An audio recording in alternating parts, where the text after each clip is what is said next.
So last time I was dealing with samatha and vipassana, formal practice of meditation.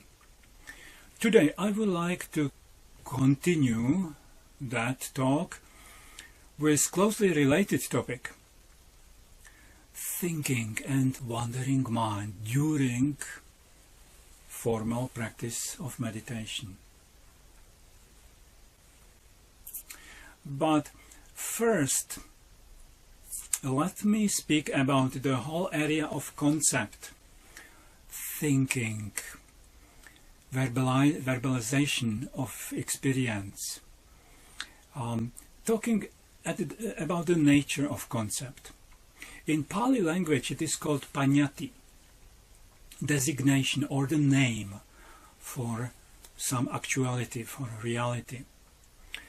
Very soon actually the concept began to be the representation of reality, which is not here at all, but still we can work with the concepts in the mind, with the bubbles. But the vipassana meditation will reveal the truth about the concept quite soon, that concept actually is representation, it is rather interpretation of some reality, very distorted one, very one-sided one, exaggerating. That especially the mind which goes wild, wandering mind, unchecked mind, unpurposeful thinking going on in our mind, that it is full of lies and exaggerations. I will be always like that, I will always fail, the thoughts have a hypnotic power on us, and really, repeating this type of thinking in our mind for a long time, it will bring us into the depression. On the other side, I don't want to also deny a positive role, especially in our culture. So much, it's a cult of thoughts and concepts. Now, in the meditation, let's be clear that the advanced stages of intensive meditation formal practice are free of concept. They will become free of thoughts sooner or later. Then there is a second layer of concept which is non-verbal. I call it the notions. But okay, samatha will end up with that. But vipassana go even one step further, to free the mind even from the second layer of concept, of all notions, and to see the reality as it really is. This is the direction of vipassana, gaining wisdom when we see the things as they are. And that's the strategy of Buddha actually, to bring us there, because the healing will happen, important part of the healing will happen by itself, just to see the things as they really are.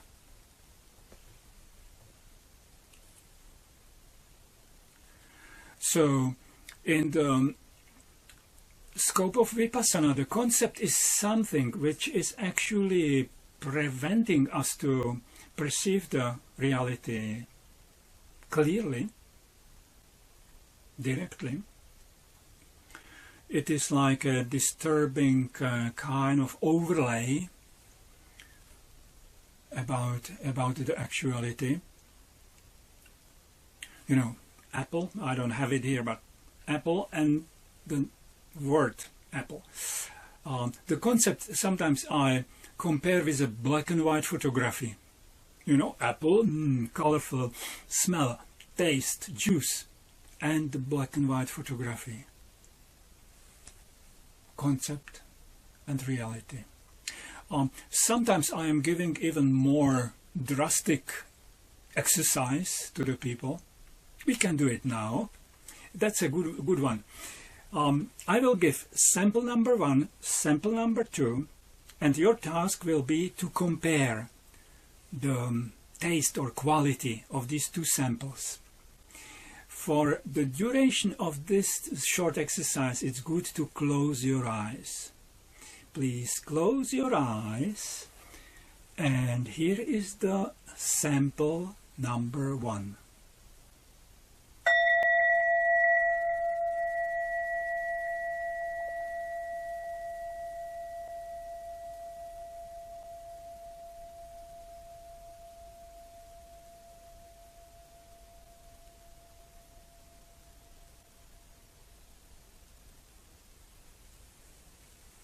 Now, sample number 2. The sound of Tibetan bowl. End of the exercise. You can open your eyes.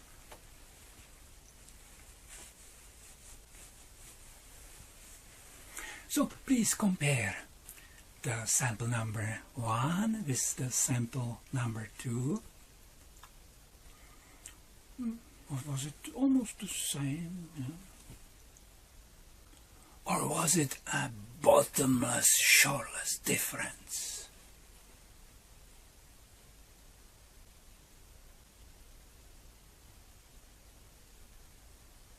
Now, some of the psychology study are telling us that we are living our life 96-97% in concepts and thoughts and verbalizations of the actuality, and only 3-4% here and there we scratch the reality.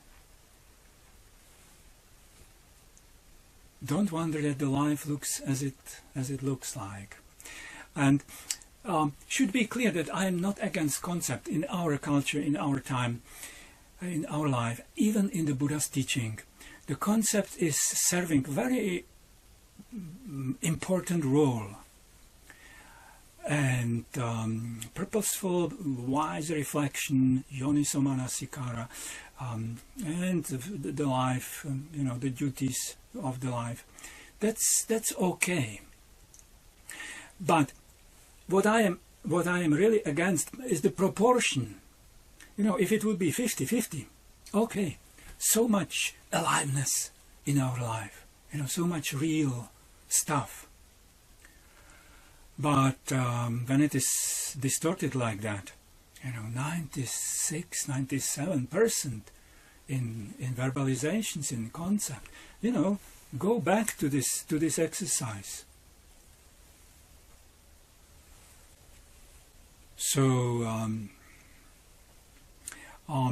it's true that any advanced meditation actually in the advanced stages is leaving the concept behind and emerging into, especially vipassana meditation, emerging into this free-flowing living, free-flowing mind.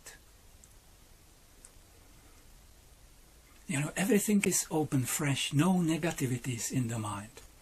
So quite sometimes it may happen in our life, but in the meditation it is even more pure, in the sense that we are developing this kind of free-flowing mind, original mind, on the meditation object, which is not accompanied by attachment. You cannot develop much attachment towards in-breath and out-breath or sensation in your body. And yet, the vipassana meditation can bring us out of these dense clouds of self-obsessive thinking, inner dialogue, inner monologue. We call it thinking, but actually it is usually talking to oneself. In the vipassana meditation, this state we would call effortless mindfulness. The experience of that is quite comparable to a takeoff of an airplane on a dull, foggy morning, low clouds, a little bit rain. But airplane is starting, and soon you can see hardly anything under you. And as if the fog would even increase, airplane gaining altitude, than really flying into the cloud. Oh, that looks absolutely hopeless, you know, just fog. But then the unexpected suddenly happens. You know, the airplane gaining altitude comes above the clouds. Perhaps still few cushions of the fog flying against the window, but then it opens. This endlessness, this brightness, this beauty, radiant colors, and even the lake of the clouds under the airplane has its own beauty. And indeed, it is the quality of pure consciousness that by itself it is aware of itself. So the mindfulness is automatic, so to say. The Abhidhamma will call this stage Sobhana mind, Sobhana Cetasikas, beautiful mind. The scriptures will speak about Pabhasara Chitta, shiny, radiating mind. Some teachers will call it probably original mind. Ajahn Tiradama once brought a wonderful simile showing that the conceptualization is just a kind of a grasping, kind of a killing actually of the beauty of this free-flowing mind. And in the vipassana meditation, at the advanced stage, it is so apparent. He would speak about a butterfly, you know, flying around some flowers in the bright day, you know, this ungraspable beauty and lightness of the things as they are. But when arises some kind of a wish or greed to grasp that, you know, we grasp us after the butterfly, well, what remains in our hand is just dust. You know, killing conceptualization is actually killing the beauty of the things as they are in their own nature. So, what is the feature of this kind of a freshness and wonderful freedom or lightness of the mind? Is that it is dropping the obsession to the ego. You know, this heaviness on our shoulder we are carrying with us all the time. This image, what we are, what we are not, attachment to this distorted self-image, how the things should be, and you know, all this kind of a mental baggage that will go.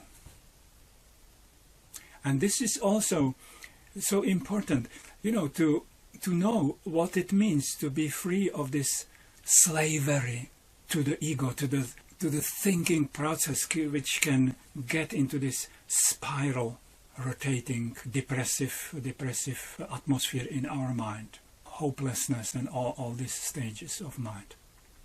So, I think clear enough.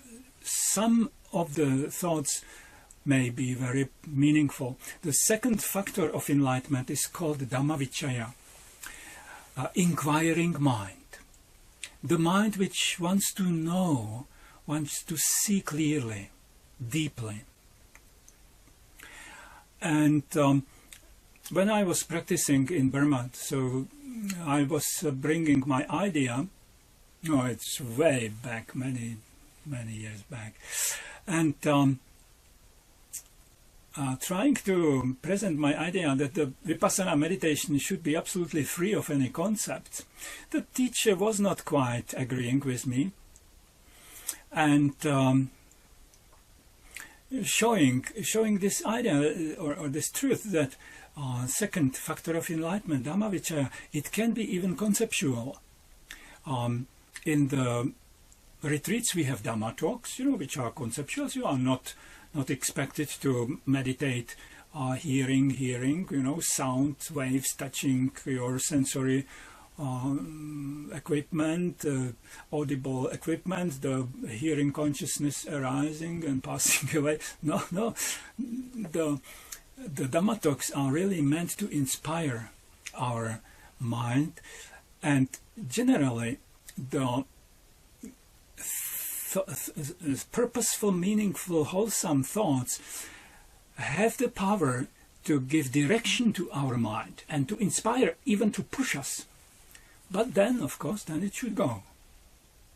So even kind of mental verbal activity during vipassana may be meaningful if it is not too much, certainly very sparsely used.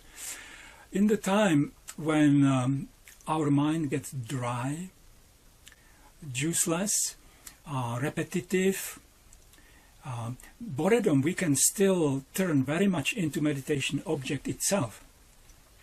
But when the interest in the vipassana practice itself, we are losing it. So that's the time for some so-called yoniso manasikara, wise reflection about Buddha's enlightenment, about the freedom we have in our heart already, but we have no access to it. We can reflect our own death of the body, by the way. That would push us into more serious wakefulness and things like that.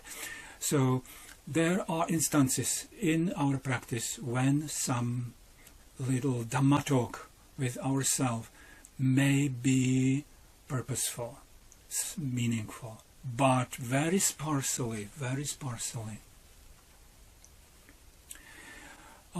Most of the thoughts in our meditation, in the intensive practice, are actually uninvited visitors, which are robbing us of the presence of the mind, and they are carrying us away into the world of fantasies, memories, plannings, imaginations, and disturbing our meditation, because at that time we are not aware of meditation object, we are not aware of the thinking itself, we are not meditating, we are fantasizing. So that's a distraction. So still there are several kinds of thinking or concept during our practice, and we should distinguish between them because we have to deal differently with them.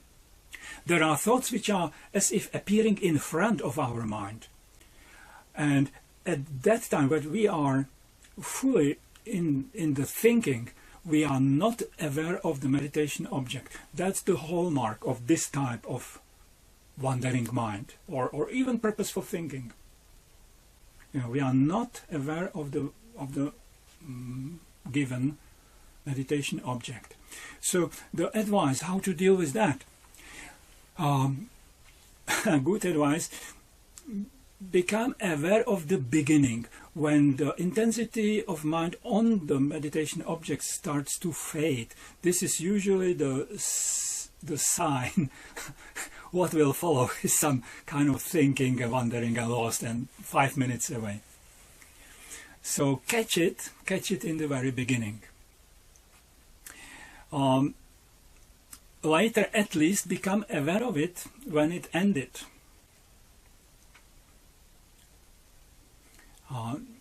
In the method of Venerable Masi Sayadaw, noting, wandering, and coming back to the meditation object. The good, golden advice is become aware of the thought process itself. Oh, that's the big one. But that's difficult. And you need already quite some skill in the meditation, because it means to be disinterested in the contents of the thought, what it is thinking about, and you will step back with your mindfulness and you will just see the thought happening. Oh, that's not easy at all. And but you should try, because this is actually, at a certain level of vipassana practice, this will become very much possible, and it will reveal so many things. You will see the mind when it is working. during. You know, it's like looking in the engine of the car when it is running on the highway. How it is working, all that. So become aware. The general, you know, for both types of meditation, samatha and vipassana, in the initial stage, the instruction will be replace the thinking with the meditation object as often as possible. You know, this is the beginner instruction. And indeed, to develop solid stability of the mind using a rudimentary, simple primary meditation object, this is a very good foundation for the advanced stages of the practice. There are teachers who are starting with observing the mind, or even with the choiceless awareness, you know, everything open, whatever happens in mind and body, be aware of that. Yeah, it's a very nice practice, but it may become difficult to progress with this type of undeveloped mindfulness. The clarity is probably not very sharp in that case.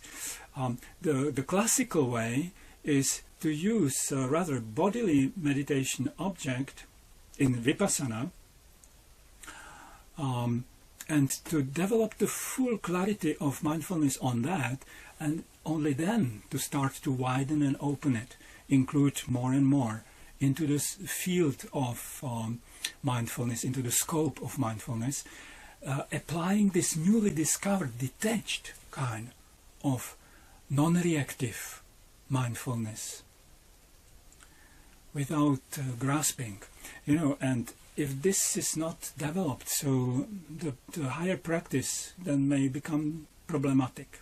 Well, that's my take on that. In samatha, there is vitaka vichara even in the first jhana. Vitaka is the mental activity in your mind to direct the mindfulness towards the meditation object. Vichara is to holding the mind on the meditation object. Vitaka vichara being even in the first jhana. But let's be clear that from the second jhana onwards, second absorption onwards, there is no verbalization whatsoever. And samatha practice actually goes on with the second level of concept, which is not non-verbal, completely non-verbal. Even the first jhana, there is a discussion going on if the vitaka, you know, this directing the mind, if it is meant to be verbal or just notions in your mind. Okay, vipassana has a little bit more space for wholesome concepts. There is even a meditation technique. Venerable Mahasi Sayadaw, Burmese master, developed a strange way of meditation, vipassana, labeling the experience itself. You know, people usually don't like it, trying to argument, oh, even more concept bringing into my mind. Well, you will certainly not be attached to that kind of labeling, you know, thinking, hearing, seeing, pain, itching, planning, remembering. No, it's a masterful technique to actually step from the experience and interrupt identification with the experience, and to see it as it is taking place, as it arises and passes away, seeing it as it really is. So thoughts and wandering mind, which is taking place in front of our mind. Some people have rather pictures. They don't have so much thinking itself, but they have lots of visual distractions, pictures or videos, imagines like vivid dreams, daydreaming. It's the same. It's the same interruption of mindfulness on the meditation object. Again, golden way would be to become aware of the seeing.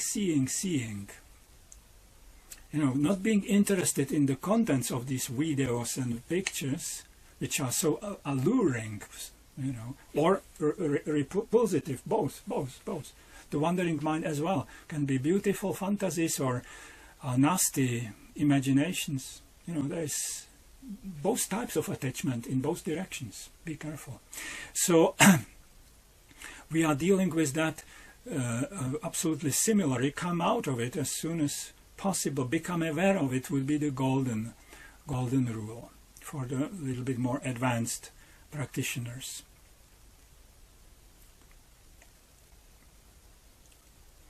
Then there is sometimes these thoughts are a little bit transparent.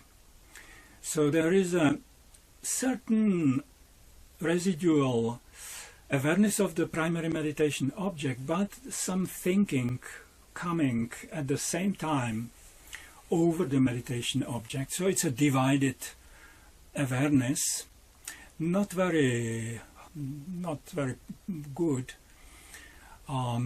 The instruction is bring more interest into the primary meditation object, into the observation and experience of the primary meditation object, so that these clouds of thinking will subside. Another case are heavy thoughts which are reoccurring during the retreat.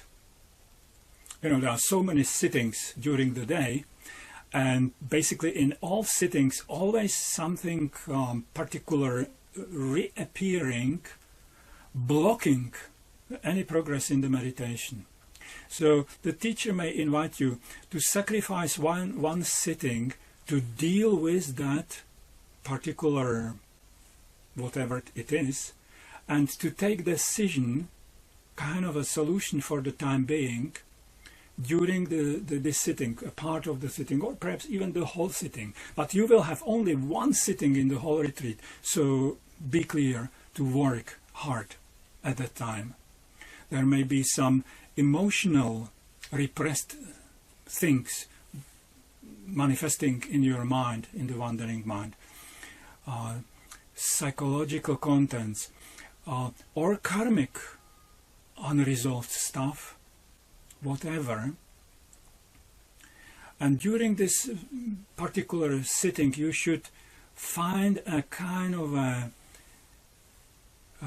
solution for the time being. For example, this relation problem, and to see it with the help of the Buddha's teaching, with the forgiveness, with the compassion, with the wisdom, with this possibility to take a bird's perspective, like the cosmonauts looking at the earth, seeing it in much wider context, but keeping consequency as well, not to be foolish. And perhaps this kind of reflection will end up with the decision after the retreat. I will call this person, I will ask for thorough talking the things through, and in the atmosphere of openness and friendliness we will come out to certain decision. But for the time now, this is now put on a marginal spot, and I can continue my practice.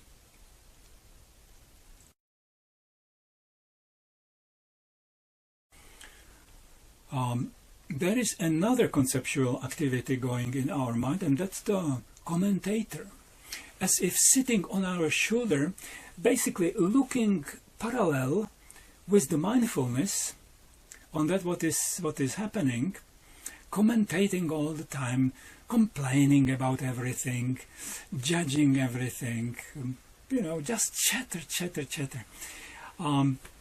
You can try to become aware of it, apply the classic vipassana tools, but usually it will not be very successful. The best experience is just to ignore it. when you will come out of the thoughts, this will be also the instance which will shut up. So we are dealing a little bit different with this inner monologue, dialogue, chatter. So the very good kind of a situation in the meditation vipassana is when we can become fully aware of the thoughts. In the beginning, still we are coming back to the primary object. Every time we've got clearly aware of the thinking, usually it doesn't continue for a long time, and we have the possibility to come back to the primary meditation object. But later on, the instruction is even not to come back to the primary meditation object, just to open the mind, and soon after another phenomena will occur. Become aware of that phenomena, how it begins, how it subsides, becoming aware of the emotional colors, happiness, unhappiness, boredom, inspiration, sublimity, or even the centeredness of the mind, in the middle of all these. So these are the different stages in the progress of vipassana clarity.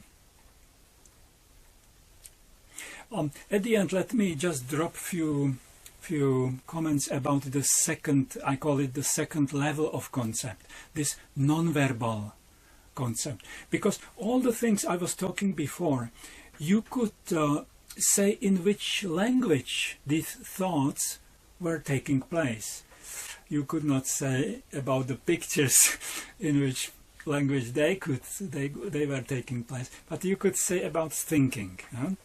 If you are multilingual, hopefully you are not lazy, you speak quite a number of languages, hopefully, so you can say in which language that particular thought was thought. That's the sign of the first or the full concept.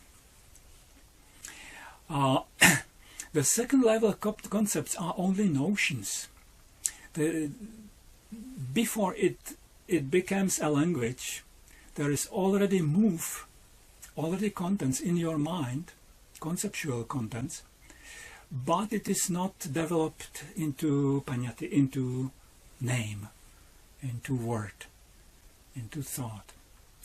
The classical is the concept, second level of concept of time, early, late, past, future. These are notions in the mind which are not necessarily developed into language. Directions of space, in front, in the back, up or down. Also the idea of familiarity or strangeness or neediness or usability or non-usability, friendliness or unfriendliness. These are just notions in the mind, having a very concrete contents, not necessarily language. You may understand it even better when I mention the so-called telepathic communication. This is non-verbal communication between entities of different language, and still they can communicate quite some concrete contents. So, still being a concept. So now, concluding with general good advice is how to deal with wandering mind, with the thoughts in our mind, in a general scope. One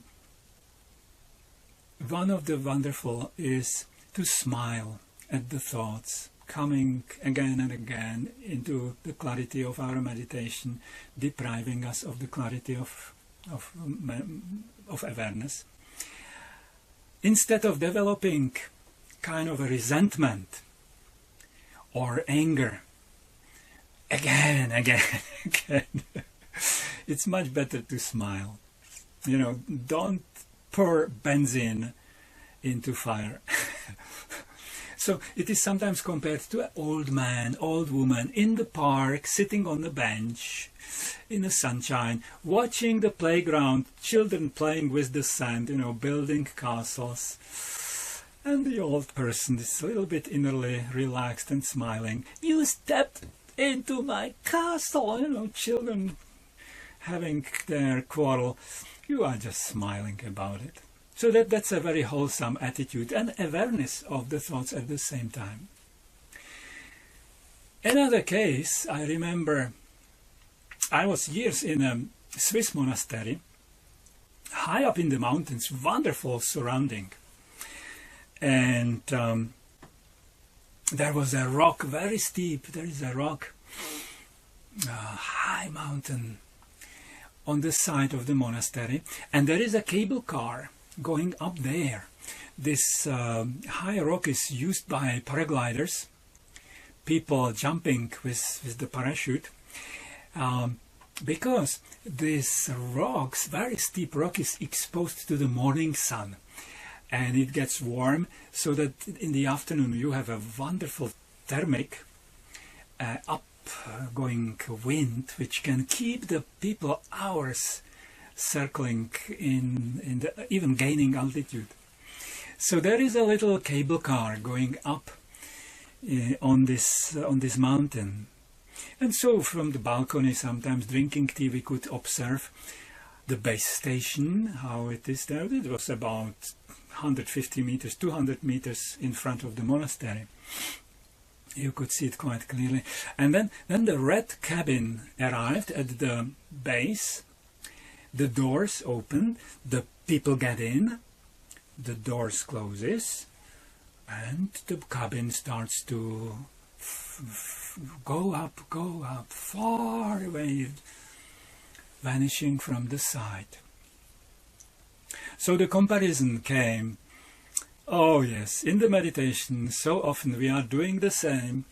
We are developing mindfulness, that would be the base station of the telepheric. Then a very colorful, interesting idea comes. The door gets open. This sucking gravity to go in is there. We get in, the door closes, and the bubble starts to go with us far away, over 7 mountains, 7 valleys. We are lost for 5 minutes, 10 minutes. So this is the wrong way to meditate. And the correct way would be to be, let's say, 50 meters, 70 meters from the base station, so that we see clearly the mental bubble coming. Very interesting, inviting idea. The doors get open. We can feel the sucking power of that idea. We resist. We observe. We are ever even of the sucking. So that the door closes and the bubble goes a little bit and dissolves. That we are again with the base station, with the primary meditation object. So that would be the correct way to practice vipassana, formal meditation. So lots of talking, lots of example, lots of advices, and one of the important part of this talking was to make it clear that there are lots of things, very wholesome things from the vipassana practice which we can and we should carry over into our everyday life. Especially the knowledge that we don't need to be the slaves of our thoughts, that we can just watch them and let them be, so that they dissolve. Also, the very clear advice from the Buddha, actually the mindfulness during our everyday life is different from the mindfulness which we are developing in intensive practice. Intensive practice has the luxury that we can really go to the minute details of that what is happening, and staying detached, just observing things.